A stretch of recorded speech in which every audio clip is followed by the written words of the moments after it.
Quem está feliz, diga glória a Deus. Eu também estou muito feliz de poder estar de volta a esta casa de oração.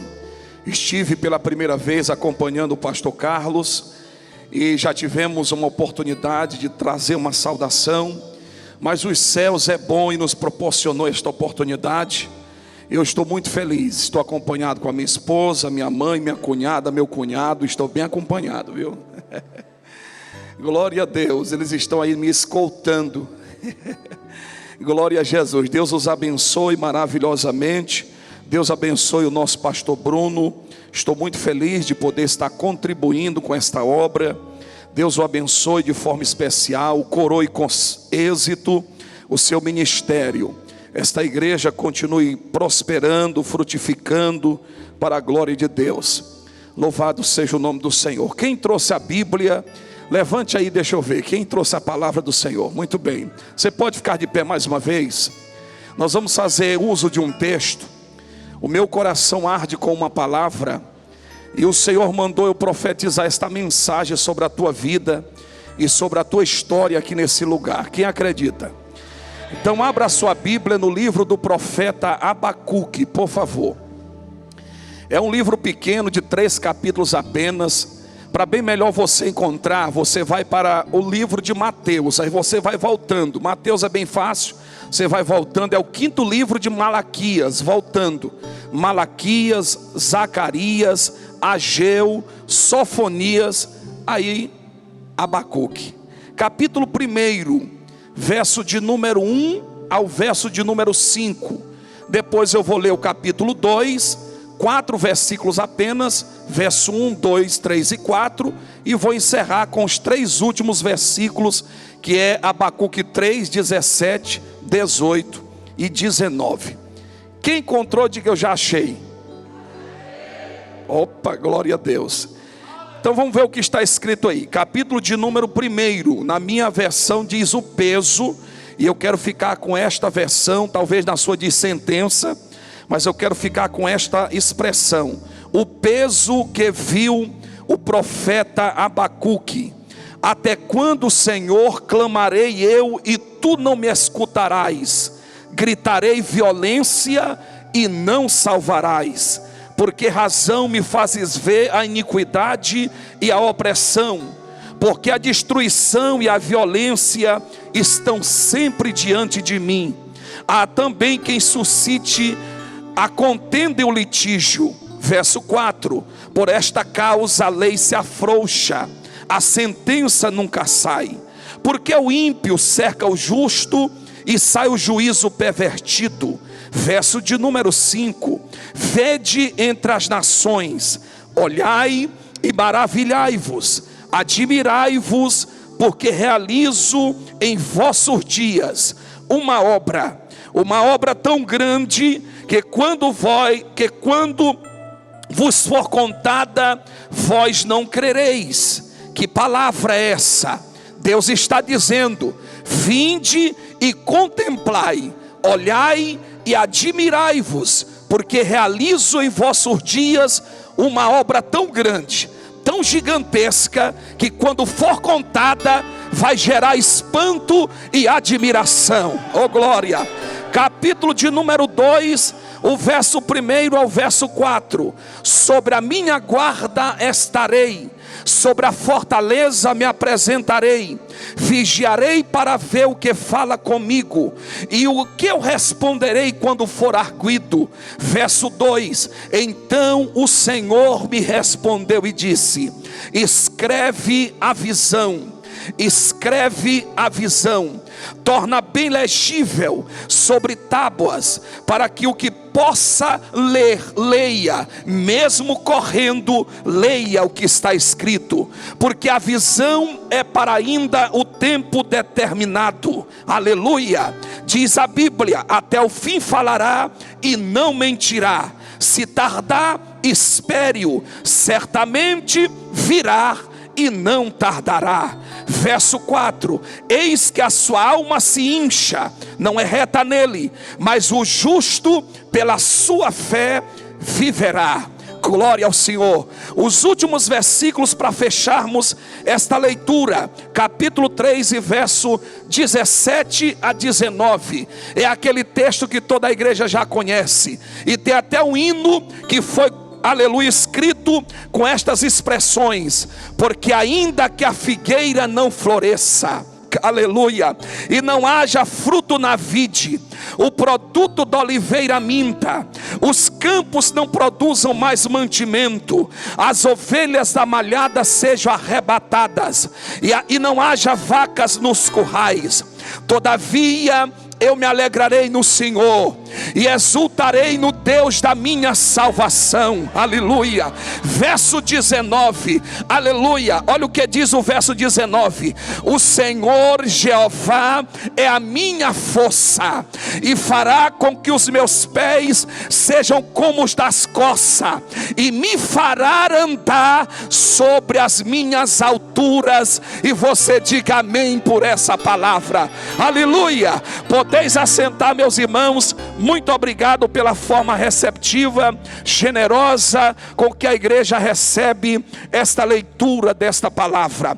Eu fiz questão de ler um texto um pouco extensivo, um pouco extenso, mas só para os irmãos assimilarem o que de fato o Senhor quer tratar conosco aqui esta noite. Glória ao nome de Jesus. Já estamos nos primeiros dias do ano de 2024, e já nós começamos este ano debaixo da glória do Senhor, e eu percebo que este ano será um ano de novidades espirituais para a igreja do Senhor aqui na terra. Eu posso compreender pelo ano que se inicia, embora as batalhas e lutas que se levantarão no decorrer deste ano não serão capazes de parar a marcha desta igreja. Primeiro, porque tudo que se levantou contra a igreja desmoronou. Todos os impérios que se levantaram contra a noiva estão por terra, e a igreja permanece de pé. Aleluia. O império babilônico caiu, o império assírico caiu, o império egípcio caiu, o império romano caiu, e a igreja sobrevive, a igreja está de pé, a igreja rompeu, a igreja continua marchando a passos firmes. É uma forma poética. Salomão escreve, olhando para sua noiva, no capítulo de número 6 e no verso 10 de Cantares de Salomão. Parece que eu vejo, é uma forma elegante, é uma forma poética. Salomão olha para a Sulamita, e a forma é escatológica, porque ali está as características da igreja, quando ele está dizendo: quem é esta que rompe como o amanhecer do dia, que é formidável como a lua, que é brilhante como o sol e formidável como um exército com bandeira? Eu pergunto, quem é esta que Salomão está falando? É a noiva, é a igreja, é você que veio da glória, é você que é a igreja, que é templo do Espírito Santo. Aleluia, glória ao Senhor. Ontem nós estivemos na abertura também de uma campanha, aleluia, que tem como tema: a glória da segunda casa será maior do que a da primeira. E nós colocamos 12 dias de campanha, representando cada dia o seu mês. E ontem estivemos na ministração da palavra. Só os céus podem explicar o que aconteceu ontem à noite. E me trouxe os céus a oportunidade de profetizar este texto ora lido para a tua vida, para a tua família, para a tua história, para o teu empreendimento. Esse ano, me diz o Senhor, é ano de novidades de Deus para a tua vida, para o teu ministério, para a tua chamada. Glória ao Senhor. Olhando o texto, eu percebo na vida deste profeta, o seu nome aparece na Bíblia somente 2 vezes. O seu nome no original significa abraço ou abraçado. Não tem nada a ver no sentido literal da palavra, de abraçar fraternalmente, mas o sentido aqui no original significa totalidade, abraçar o chamado, abraçar o compromisso. Abacuque já leva o nome de abraço. Abacuque fazia parte da galeria dos profetas menores. Todos nós somos cônscios de que a Bíblia fala de profetas maiores e menores. Os maiores são 4: o profeta Daniel, o profeta Isaías, o profeta Jeremias e o profeta Daniel. Mas também a Bíblia menciona na galeria dos profetas menores 12 profetas, e o profeta Abacuque está na galeria dos profetas menores, não porque ele era inferior aos outros, mas por conta do seu ministério, que foi um ministério muito rápido em Israel. Porém, a Bíblia nos mostra que mesmo sendo o 8º, ele desenvolveu um ministério muito relevante no meio de Judá. A Bíblia diz que Deus o usou de forma extraordinária. Quando você lê o capítulo 1, você percebe que este livro apresenta dramas que o profeta Abacuque teve que vivenciar. São dramas que também nós como igreja vivenciamos, porque evangelho não é só mar de rosa, evangelho é porta estreita, evangelho é caminho apertado, evangelho é andar na contramão do mundo, evangelho é o que disse Paulo à igreja em Roma: não vos conformeis com este mundo, mas transformai-vos pela renovação da vossa mente, porque as nossas atitudes correspondem ao que passa pela nossa mente. Tudo começa na nossa mente. A tua mente dirá aleluia e norteará a tua vida, e Deus tem compromisso com a tua mente. E o que me diz o Senhor na palavra é que a tua mente é alvo de uma ação poderosa do Espírito Santo através desta campanha, para que tu tenha uma visão de águia, para que tu tenha uma visão ampla. Eu olho para a Bíblia, vou já entrar no texto, mas me traz os céus uma palavra. No Salmo de número 102, no verso de número 1, se alguém quiser abrir a Bíblia e acompanhar, fique à vontade. Eu vim pregar a Bíblia e nada mais do que a Bíblia para a igreja do Senhor esta noite, porque nem só de pão vive o homem, mas de toda a palavra que procede da boca de Deus. Aleluia. No Salmo de número 102, olha o quadro em que Davi se encontrava. Verso de número 1, por favor, encontre este texto mencionado. Olha como Davi se encontrava, e possa ser que tenha alguns irmãos que estão também vivendo e caminhando por este caminho em que Davi caminhou. Senhor, ouve a minha oração e chega a ti o meu clamor. Não esconda de mim o teu rosto quando eu clamar. Atente para a minha angústia, porque os meus dias se consomem como a fumaça, e os meus ossos ardem como lenha. O meu coração está ferido, seco como a erva, pelo que até me esqueço de comer o meu pão. Aqui o quadro é um quadro mais ou menos depressivo. Ele não tinha apetite, havia um sentimento profundo de tristeza. Parece que ele não queria mais estar em sociedade. Ele era rei, estava em lugar de destaque, no lugar de altura. Ele era o maior rei em Israel, e a Bíblia nos informa que até mesmo ele não tinha apetite para se alimentar. Era um estado emocional muito triste. Mas o texto diz no verso de número 5, aleluia, olha o que diz o verso de número 5: já os meus ossos se apegam à minha pele em virtude do gemer doloroso. Eu sou como um pelicano do deserto. Deixa eu te explicar. O pelicano é uma ave pesqueira, cujo seu habitat natural é as águas. Davi estava tão oprimido que ele está dizendo para Deus em palavra de oração: Senhor, eu estou convivendo em um ambiente desconhecido, eu estou em um lugar em que eu não posso mais, eu não tenho mais liberdade, estou sufocado. Em vez de eu viver em águas, estou vivendo no deserto. E ele vai apresentar uma segunda ave no verso de número 6: eu sou como uma coruja morando em ruínas. Todos nós sabemos que a coruja é um pássaro noturno, e nós sabemos muito bem que a coruja é aquele animal, aquela ave que fica na margem do caminho, na beira da estrada, na beira da estrada, na margem de uma estaca. E quando nós se aproximamos, a gente percebe que ali tem uma coruja, pois o fogo do seu olho realça logo pelo farol da moto ou do carro. E quando você se aproxima, a coruja até pensa em realçar voo, e ela realça voo, mas de repente a coruja volta para o lugar de sempre. Não é assim? A coruja vai e volta para a cabeça da estaca novamente. Você sabe o que Davi estava dizendo? Davi disse: Senhor, eu sou como uma coruja, eu penso até em sair dessa situação, mas quando eu chego em casa, a situação continua a mesma. Até penso em voar alto, mas volto para a mesma situação. No verso de número 7, ele traz mais uma ave. Ele diz: eu sou como um pardal morando em telhados. Todos nós sabemos que o pardal é uma ave cuja o seu habitat justamente é os telhados das casas. Porém, pardal é uma ave que anda de bando, mas ele está se comparando como um pardal, dizendo: Senhor, eu sou um pardal morando em telhado solitariamente. É aquele momento em que você ocupa uma posição de destaque. É aquele momento que na sociedade todo mundo lhe vê um lugar de destaque, mas só Deus sabe o vale que tua alma se encontra. Jesus falou isso. Ele disse: o filho do homem não tem onde reclinar a sua cabeça.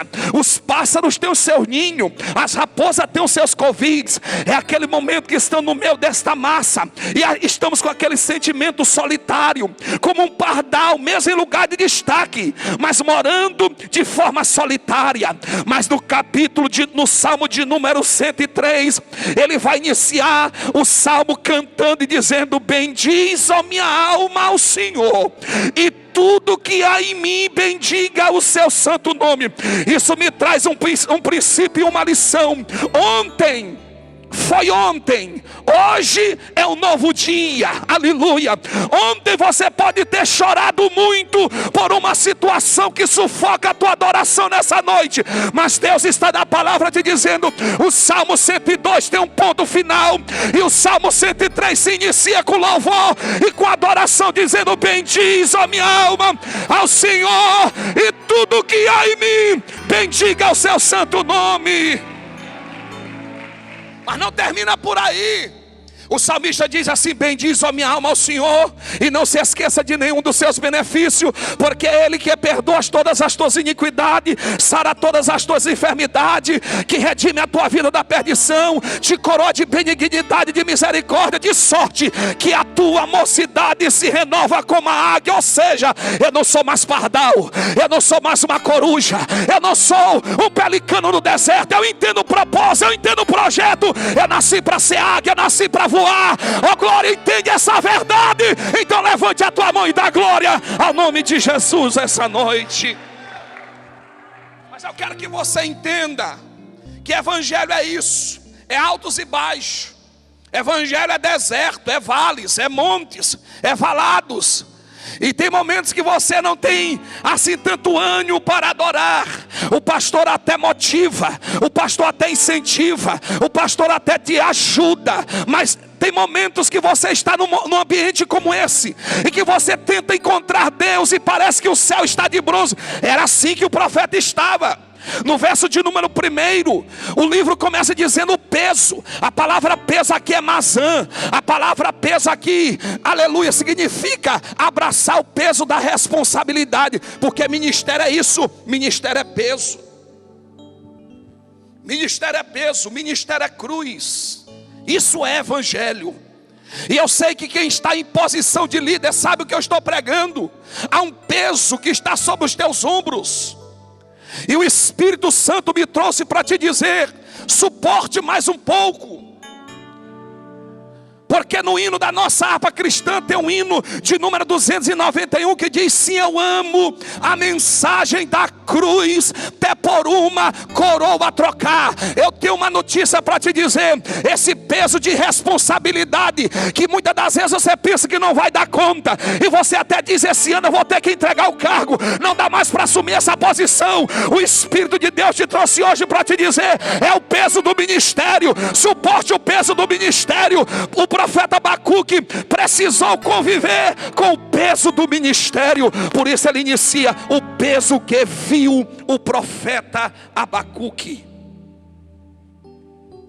O segundo drama que ele teve que viver na sua trajetória ministerial é aquele drama que todos nós convivemos no dia a dia. Primeiro, verso de número 2, o drama de ter que conviver com o silêncio de Deus. E se tem uma coisa difícil de a gente lidar é com o silêncio de Deus, porque tudo que nós queremos é ouvir Deus bradar, tudo que nós queremos é ouvir a voz de Deus. Para isso você veio aqui essa noite, ouvir Deus falar contigo. É verdade? Diga amém. Mas sabe aquele dia que você sai de casa com desejo de resposta de Deus para algum questionamento, de uma situação que você está enfrentando, e aí você percebe que o céu parece que está de bronze, é como se Deus não estivesse lhe dando atenção. O texto diz assim: até quando, Senhor, clamarei eu, e o Senhor não me escutarás? Gritarei violência, e o Senhor não salvarás? A palavra clamor no Aurélio é falar em forte voz, mas no original significa gesticular com o próprio corpo. Vou te explicar. É aquele momento que alguém passa na rua e você chama, você grita, você quer a atenção daquela pessoa. Aquela pessoa parece que não está lhe ouvindo. Daqui a pouco você vai gesticular com o corpo, vai acenar com a mão, não é assim? Ei, é você mesmo, estou lhe chamando. O profeta estava diante de Deus dessa postura, dessa posição, Senhor, gesticulando, usando o próprio corpo para chamar a atenção de Deus. Até quando, Senhor? E eu aprendi, igreja do Senhor, que o silêncio de Deus é pedagógico. Por quê, pastor? Porque o silêncio de Deus nos ensina a confiarmos, a perseverarmos. Se não, veja esse sinal: Deus está em silêncio contigo, mas você não abre mão dos cultos. Deus está em silêncio contigo, mas você não abre mão da adoração, do louvor, da rendição ao Senhor. Deus nunca falou ao teu respeito a situação, o quadro em que tu estás vivendo, mas você não abre mão desse Deus, porque o silêncio de Deus também nos ensina a confiarmos e a perseverarmos nele. Porque o fato de Deus estar em silêncio não significa que Deus perdeu o controle da situação. Deus está em silêncio com o profeta clama e Deus não responde. É aquela situação daquela viúva que estava desesperada porque os credores estavam na porta da sua casa, lhe ameaçando e dizendo: se não pagares a dívida, os teus filhos serão levados como escravo. Igreja, Deus não nos deu filhos para serem escravos. Não aceite esta situação dentro da tua casa. Pastor, os meus filhos não estão comigo na igreja. Tome posse desta palavra. Deus está dizendo que os teus filhos não serão escravos, mas os teus filhos serão profetas, porque lá em Joel 2:28 diz que os vossos filhos e vossas filhas profetizarão. Eles não estão comigo na igreja, pastor, mas Deus está dizendo: eles serão profetas. Aí ela sai de casa com desejo de uma resposta. Tudo que ela queria era uma resposta. E Deus lhe abordou com duas perguntas. E se tem uma coisa difícil, é quando as expectativas da gente às vezes não é superada. A gente cria tanta expectativa que às vezes nos frustramos, deixamos de descansar no Senhor para gerar expectativas. E quando muitas das vezes as expectativas, quando não são atendidas, nós nos frustramos e nos decepcionamos. Ela sai de casa desesperada, vai ao homem de Deus e disse: homem de Deus, o meu marido, o teu servo, morreu e os cobradores estão na minha porta ameaçando de levar os meus filhos como escravo. Sabe qual foi a pergunta? E o que tem eu a ver com isso? É difícil isso? Você sabe o que ele estava dizendo? Não foi eu que criei esta situação. Mas você sabe por que o profeta falou dessa forma? Porque ele não tinha direção, ele não tinha orientação. Porque na segunda pergunta ele dizia: o que é que tu tens na tua casa? Ele recebe uma direção e ela disse: eu não tenho nada. E Deus não trabalha com nada, Deus trabalha com o que você tem.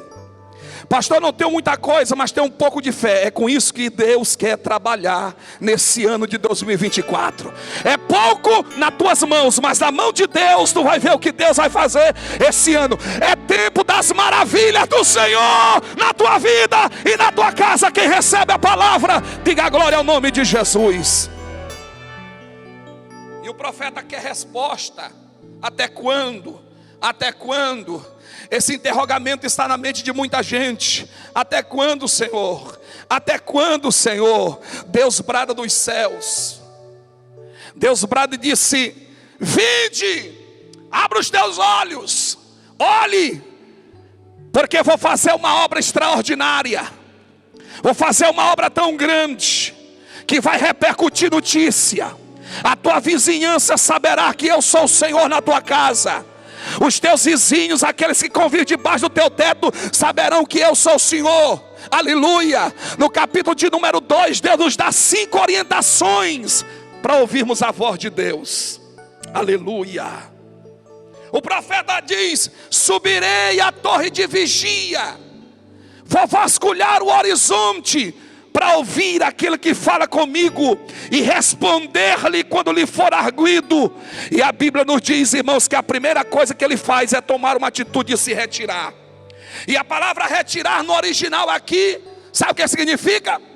Tirar as distrações externas, aquilo que está roubando a tua mente e a tua atenção. Deus está dizendo essa palavra, que o profeta tomou uma atitude. Ele tirou as suas distrações externas para ouvir o que Deus tinha ali falar. Eu não sei o que está tentando roubar a tua atenção. Eu não sei o que o inimigo criou para tentar desvirtuar a tua atenção do altar do Senhor. Mas Deus está dizendo: se tu queres ouvir a voz de Deus falar contigo, aleluia, tire as distrações externas.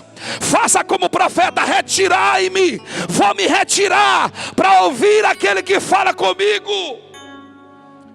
E o texto vai nos dizer: e vou esperar para ouvir aquele que fala comigo. E o grande problema dessa geração, sabe o que é? É aquela vida ocupada. Chega diante de subterfúgio, diante de Deus, dizendo assim: eu estou tão ocupado que não tenho mais tempo de estar na igreja, não tenho mais tempo de orar, não tenho mais tempo de ler a Bíblia. Deus quer até tratar com ele, falar com ele. Deus quer até resolver a situação. Mas o grande problema da nossa geração é o corre-corre da vida. E Deus está dizendo para ti nessa noite: faça como o profeta. Ele esperou, e a palavra esperar significa no original acalmar as emoções do coração. Só espera quem confia. E ele toma uma decisão: eu vou aguardar para ouvir o que Deus tem a falar comigo.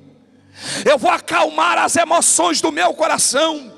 E o grande problema desta geração, esse problema chamado ansiedade, que é um ciclo que vai se tornando vicioso e levando as pessoas a um sentimento terrível. Mas Deus está nessa palavra falando com alguém aqui essa noite: acalma as emoções do teu coração. Sabe por quê? Porque o Salmo 46 ainda está em evidência.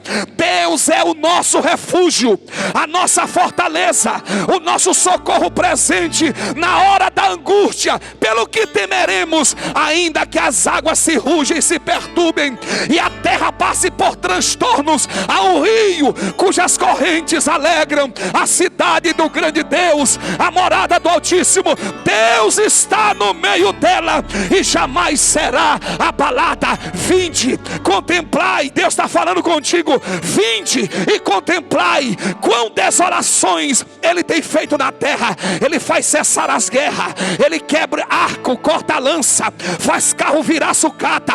Mas a palavra dele para a tua vida hoje é: aquieta-te.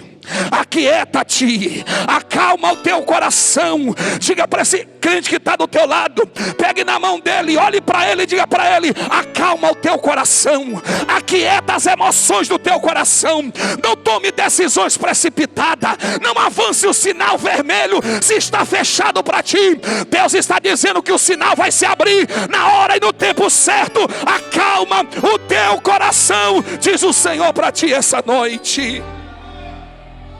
Aleluia, aleluia.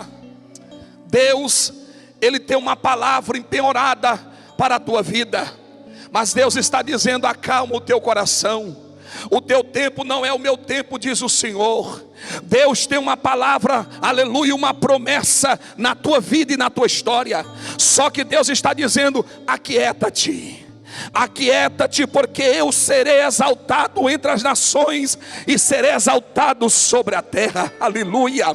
A terceira orientação que o texto me mostra para se ouvir a voz de Deus é observar. Ele disse: eu vou observar para ver aquele que fala comigo. Não fique distraído, não fique desapercebido. Se quiser abrir o olho, abra. Veja o que Deus está fazendo ao teu respeito. Veja os milagres que Ele está realizando na tua vida, na tua família, na tua casa, nos teus negócios. Deus está trabalhando, Deus está operando maravilhas nesta igreja. Eu ouço, oh glória, que Deus está movendo as águas neste lugar. Deus está fazendo maravilha. Será se você ainda não percebeu de que o Senhor tem liberdade de andar nessa casa?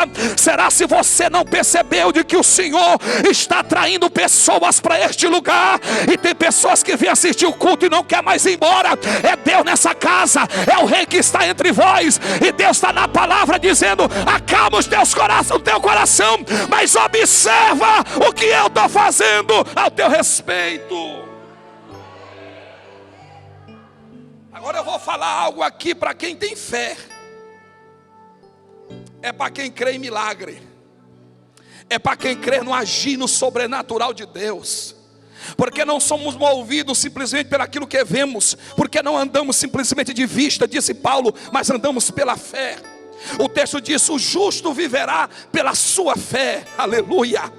E foi a fé que nos trouxe a esse culto essa noite. Não venha dizer para mim que você não tenha fé. Você tem fé, aleluia. Falta você colocar a tua fé em evidência, mas ela já está aí. Você crê que Deus vai operar maravilhas aqui essa noite?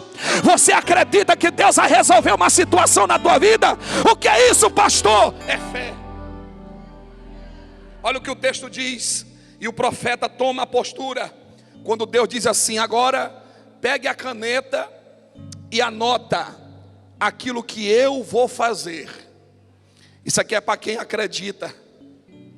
Você pode pegar a tua caneta e pode anotar na capa da tua Bíblia essa data, esse culto, o encerramento dessa campanha, porque a tua fé, aleluia, em anotar o que Deus está deliberando sobre a tua vida, aleluia, vai nortear a tua vida em testemunhos para a glória de Deus. Porque eu ainda creio que o que Deus vai fazer aqui nessa noite vai gerar testemunhos para a glória do nome do Senhor. E Deus está dizendo para o profeta: agora prepare a caneta e anota. Anota, mas anota com letras legíveis. Mesmo que alguém passe correndo, mas veja e consiga ler o que eu vou fazer. Sabe o que eu aprendo nisso aqui? O que Deus tem para fazer na tua vida e através de ti é para repercutir mesmo, é para gerar notícia. Oh glória! Oh glória, eu vou entregar porque está descendo agora, está ardendo no meu coração. Deus vai fazer uma obra tão linda na tua vida ainda esse ano, que vai gerar notícia. Oh glória, o zap vai funcionar. Alguém vai mandar mensagem: vou te contar a nova.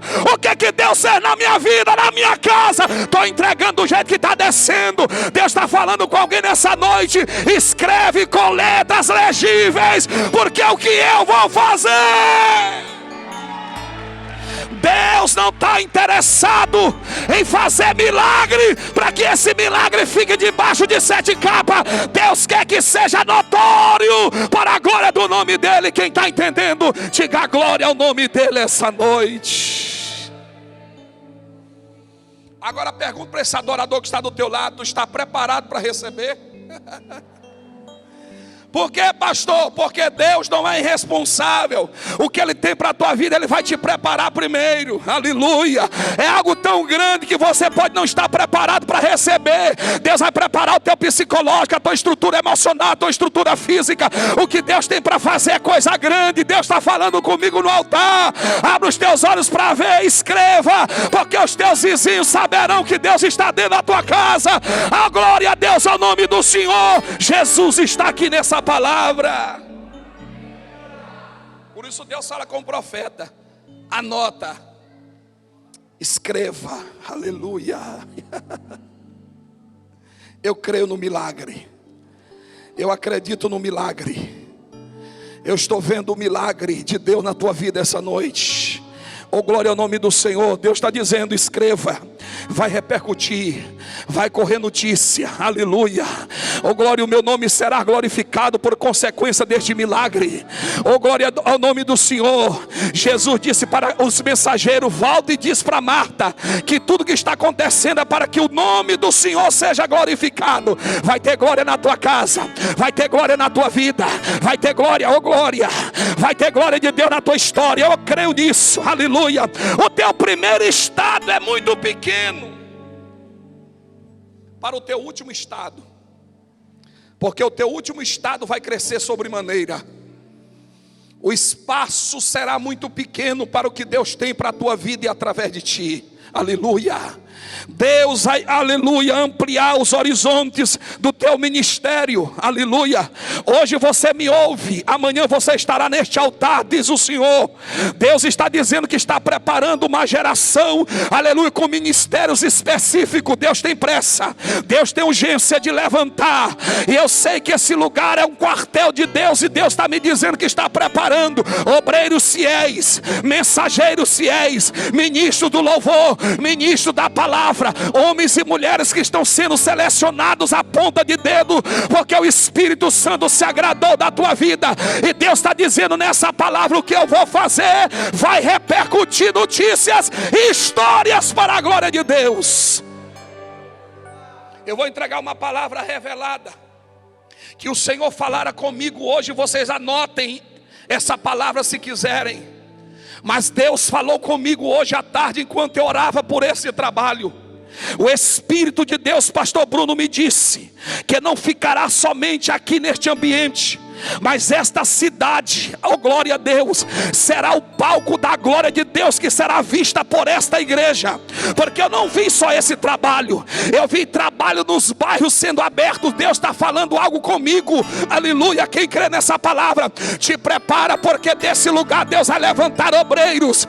Portas se abrirão nos quatro cantos desta cidade. Haverá um reboliço, um avivamento tão grande de Deus, que vai abrir mais igreja Sai, pecanubri candalavacia, pecalamanto de plovasai. Quem está recebendo a palavra, diga glória. Deus está nesse lugar e eu creio, aleluia, aleluia.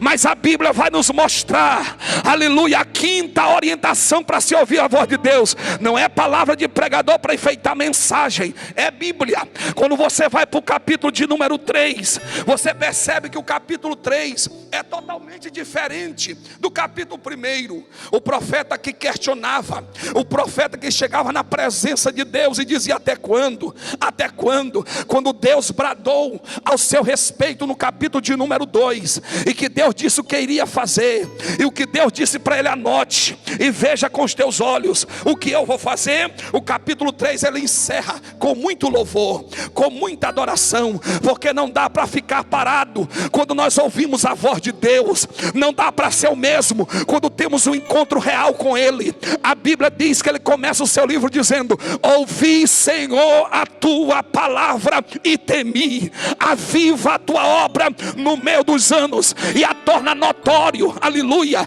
na tua ira. Lembra-te das tuas misericórdias. E não termina por aí, porque os últimos versículos ele vai dizer: ainda que a figueira não floresça.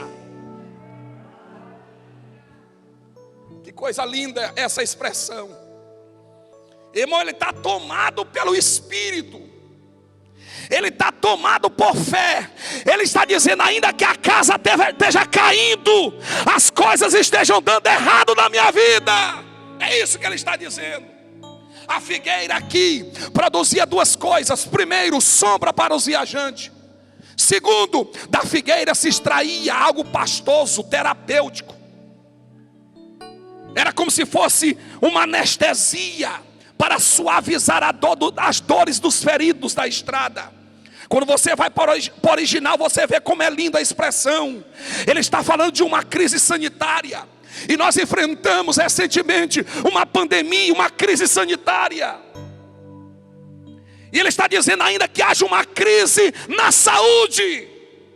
Porque tem gente, irmão, que só sabe dar glória a Deus quando as coisas estão dando certo. Quando está com saúde, quando está doente, quando está no leito, quando as panelas estão emborcadas, quando as coisas não estão dando certo. Ele não pensa mais no Deus dessa igreja. Ele não congrega mais. É uma crença fictícia. É uma crença muito fraca. Porque alguém passou por mim e não me deu a paz do Senhor. O profeta está tomado. O profeta disse: ainda que haja uma crise sanitária, ainda que eu esteja no leito da enfermidade. É isso que ele está dizendo. Mas ele vai mais fundo. Ele diz: e o produto da oliveira minta. O produto da vide minta. Vide videira. A videira que produzia uva. A uva que produziu vinho. O vinho que não é só sinônimo de alegria no texto. O vinho aqui fala de casamento, de família. Ele está dizendo: ainda que haja uma crise na família, nos casamentos. E hoje há uma inversão de valores. Hoje você sabe os projetos de lei que estão sendo tramitados. O certo se tornando errado, e o errado sendo certo. Uma inversão de valores. Mas o profeta está focado em Deus. Ele diz: ainda que haja uma crise em casamentos. E não termina por aí. Ele está dizendo: e ainda que o produto da oliveira, e não haja o produto da oliveira. A oliveira que produz o azeite, e o azeite que na Bíblia representa o espiritual. Ele está falando de crise espiritual. O seu cântico aqui é falando de crise. E ele está dizendo: ainda que haja uma crise espiritual, uma mornidão, uma frieza espiritual muito grande. Ele está tomado por Deus. Ainda que a terra não produza mantimento, ainda que não haja mantimento nas nossas mesas, uma crise financeira irreversível. E ele não termina por aí. Ainda que as ovelhas da malhada sejam arrebatadas, a ovelha que produz lã, da lã que se fabrica o vertido. Ele está falando de uma crise no comércio. E ele vai dizer muito mais: e não haja vaca no curral. O boi que na Bíblia representa o trabalho, porque o boi aradava a terra. Ele está falando de uma crise no trabalho. Quantas portas de empregos estão fechadas para você? É uma crise de emprego que você está enfrentando. Mas o profeta está tomado. Ele coloca uma palavra chamada todavia. E essa palavra todavia tem uma vírgula. Porque Deus está mandando eu dizer para alguém nessa noite: essa tragédia que quer se instalar na tua vida, esse culto, aleluia, é um divisor de água. É uma todavia que vai se levantar na tua vida. É uma vírgula que vai se levantar na tua história. Oh glória, o teu fim não chegou, diz o Senhor. O teu ministério não acabou. A tua história não chegou ao fim. Deus está falando na minha boca para alguém nessa noite: todavia, todavia, todavia, eu me alegrarei do Senhor. Deus vai mudar a tua história. Deus vai quebrar esse cativeiro. Deus vai entrar em ação nessa causa. Deus está dizendo para mim nessa noite: todavia, eu me alegrarei no Senhor e exultarei no Deus da minha salvação. Tem coragem de adorar na prova? Tem coragem de dar glória a Deus na luta? Tem coragem de dar glória a Deus quando as coisas estão dando errado? Tem coragem de ser crente fiel a Deus quando as coisas não estão bem na tua vida? Deus está dizendo nessa noite que o todavia se levante na tua história, porque a última palavra está com o Senhor ao teu respeito. Agora o que eu vou profetizar na tua vida aqui é muito sério, porque o versículo de número 19, que é o fechamento deste texto, é uma profecia de Deus para a tua vida essa noite. Aleluia. Porque nesse versículo eu encontro 3 segredos da vida de um adorador em crise. Primeiro, olha o que diz a frase: o Senhor Jeová é a minha força. Aleluia. Eu tenho uma notícia para te dizer nessa noite: o diabo perdeu mais uma vez. Por quê, pastor? Porque o Senhor te trouxe aqui para renovar as tuas forças. Tu chegastes aqui talvez como paralítico do tanque de Betesda, se arrastando, mas chegou no lugar certo, está na hora certa. E Deus está dizendo para ti nessa noite: eu sou a tua força, eu sou a tua fortaleza. Pastor, eu não tenho força. Pastor, a situação está irreversível na minha vida. Já lutei de um lado para o outro e parece que eu não vou conseguir. Mas Deus está dizendo: quem é adorador de verdade, aleluia, tem o Senhor como a sua força. É Deus que te sustenta, é Deus que te mantém de pé, é Deus que te faz vencer essa luta, é Deus que te faz sorrir, é Deus que levanta a tua cabeça nessa noite e Ele disse: enche o teu pulmão, porque se o Covid não te matou, não te mata mais. Levanta a tua mão, crente, você nasceu para adorar. Então o Senhor está dizendo: eu sou a tua força. Fique de pé comigo para receber essa palavra. O nome dele revelado para ti hoje é fortaleza. O Senhor estendeu um braço forte na tua direção, e Ele pegou na tua mão e Ele está dizendo: você não vence, não consegue, mas eu venço por ti, porque eu sou a tua força, eu sou a tua fortaleza. Quantas lutas você tem passado na tua vida, quantas situações adversas o inimigo criou para desestimular você, para desestruturar a tua vida, para tirar o teu foco, para roubar os teus sonhos. Há uma palavra profética de Deus para ti: eu sou a tua força, eu sou a tua fortaleza. O profeta disse: o Senhor Jeová é a minha força. Aleluia. Ninguém está aqui por méritos humanos, ninguém está aqui como super-homem.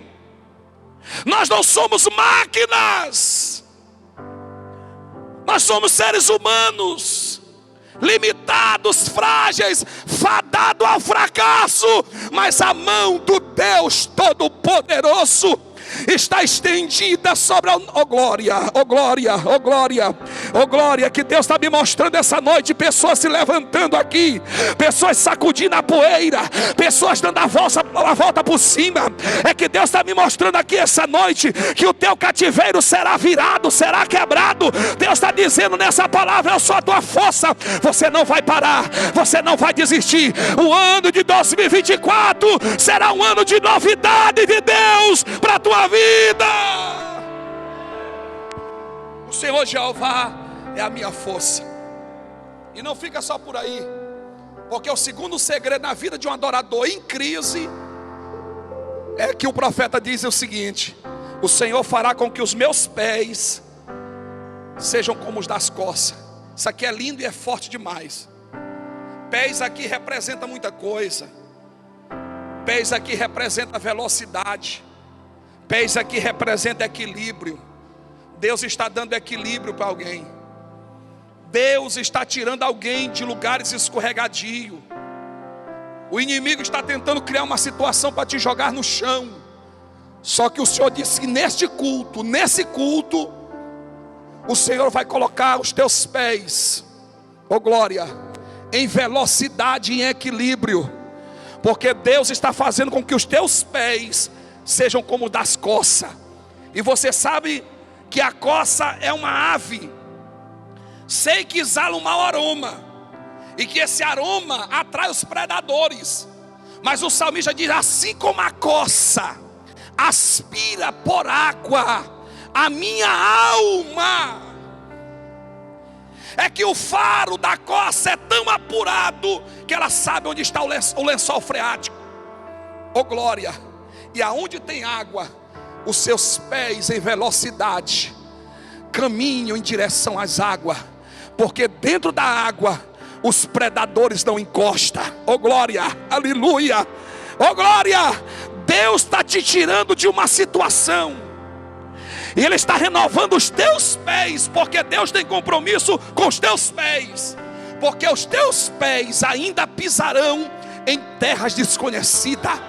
Os teus pés ainda, oh glória, meu Deus, que coisa é essa? Deus mandou eu profetizar essa palavra sobre a tua vida nessa noite. Te prepara, porque Deus está começando uma obra a partir dos teus pés. Pastor, que coisa é essa? Os teus pés ainda pisarão em terras diferentes. Os teus pés ainda, oh glória, terão velocidades e agilidades e equilíbrios, aleluia. Será como os pés das coças. Quando o diabo quiser te encontrar, só vai achar poeira. Sabe por quê? Porque Deus está te dando velocidade, Deus está te dando estratégia, Deus está te tirando dessa situação. Te prepara para andar com Deus, diz o Senhor para ti nessa noite. A mão dele pegou na tua mão e ele disse: chegou o tempo de andar comigo na terra. Pastor Bruno, eu posso descer? Chegou o tempo de andar comigo na terra.